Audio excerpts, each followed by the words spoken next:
How to remove all tag photos on Facebook at once. Hi everyone, welcome to our channel. In this video, I'll show you the quick way to remove all tag photos on Facebook at once. Do watch the video till the end and don't forget to subscribe our channel for more tech and tips videos. First, launch Facebook app on your device. Make sure to log in and sign into your particular account. Tap three-line icon at top right corner of the screen. Scroll down, tap Settings and Privacy. Select Settings.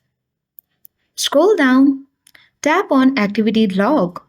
Now select your Facebook activity. Scroll down, tap on Manage Tags under Activity you are tagged in. So here are the tagged photos and posts that you have been tagged on Facebook. So to remove all the tags, you can select each one by one and tap on remove tags and you will be removed all the tag posts. So that is how we can easily remove all tag posts and photos on Facebook at once. I hope this video worked. Thank you for watching and see you in the next video.